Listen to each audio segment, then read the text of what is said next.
Shalom, selamat pagi, selamat hari baru Jumat yang terkasih dalam Tuhan. Sekali lagi mengucap syukur karena Tuhan memberikan kesempatan kepada kita untuk ada di hari ini. Dan kembali lagi untuk mengawali hari kita, mari kita merenungkan firman Tuhan bersama-sama.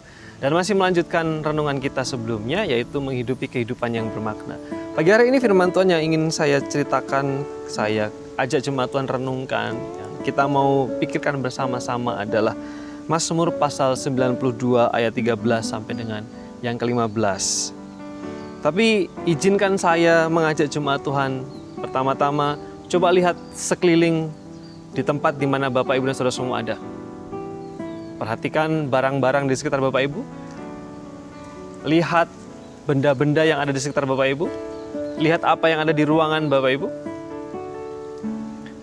Pertanyaan saya, mengapa ada benda-benda, ada barang-barang yang Bapak Ibu tempatkan di kamar tidur Bapak Ibu? Ada benda-benda lain yang ditempatkan di ruang tamu Bapak Ibu. Ada benda-benda yang ditempatkan di dapur Bapak Ibu. Ada benda-benda yang ditempatkan di gudang Bapak Ibu. Bahkan ada benda-benda yang sekarang tempatnya di tempat sampah. Apa yang membedakan benda-benda itu sehingga memiliki tempat yang berbeda-beda? Jawabannya salah satunya adalah karena nilainya, nilai gunanya, karena manfaatnya. Ada benda yang bermanfaat, punya nilai guna ketika ditempatkan di kamar tidur, ketika ditempatkan di ruang tamu, di dapur, di kamar mandi, atau juga ketika barang itu sudah tidak punya nilai guna, tidak punya manfaat, tidak punya nilai manfaat ditempatkan di tempat sampah. Nilai guna menentukan makna. Demikian juga dengan kehidupan kita, nilai guna, manfaat kehidupan kita lah yang membuat kehidupan kita bermakna. Mazmur pasal 92 ayat 13 sampai 15 berkata seperti ini. Orang benar akan bertunas seperti pohon kurma, akan tumbuh subur seperti pohon aras di Libanon. Mereka yang ditanam di bait Tuhan akan bertunas di pelataran Allah kita. Pada masa tua pun mereka masih berbuah, menjadi gemuk dan segar. Firman Tuhan ini membicarakan tentang dua pohon, kita pernah pelajari di beberapa bulan yang lalu. Yang pertama adalah bicara tentang pohon kurma, yang kedua adalah pohon aras. Ketika melihat dari sisi yang lain, kenapa firman Tuhan memilih dua pohon ini? Karena pohon ini memiliki nilai guna yang berbeda, nilai guna masing-masing, manfaat masing-masing. Pohon kurma tugasnya adalah menghasilkan buah. Pohon aras tugasnya adalah tumbuh besar, menghasilkan pokok yang kuat, pokok yang besar, pokok yang nanti bisa berguna untuk rumah, untuk kapal, dan lain sebagainya. Pohon kurma tidak perlu menghasilkan pokok batang atau ranting yang seperti pohon aras, karena tugasnya bukan itu, nilai gunanya bukan itu.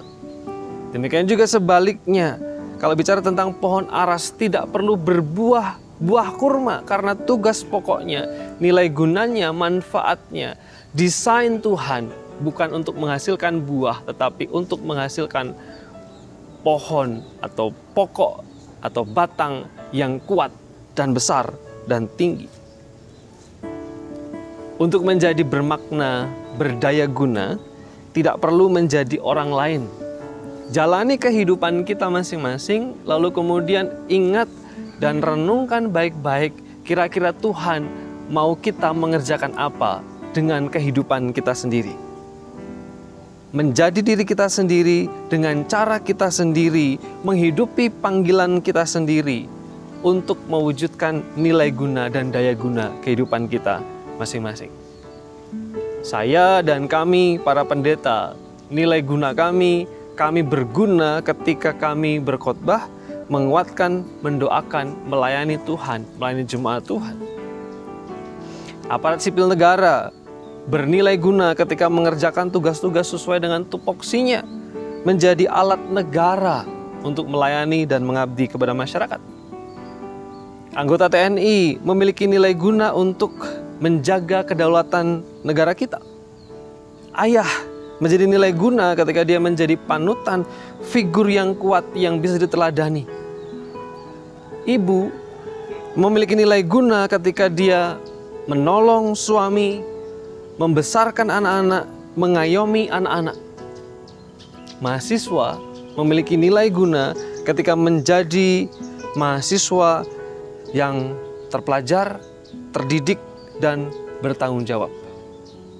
Pikirkan nilai guna kita masing-masing dan hidupi nilai guna masing-masing, maka kehidupan kita akan menjadi kehidupan yang bermakna.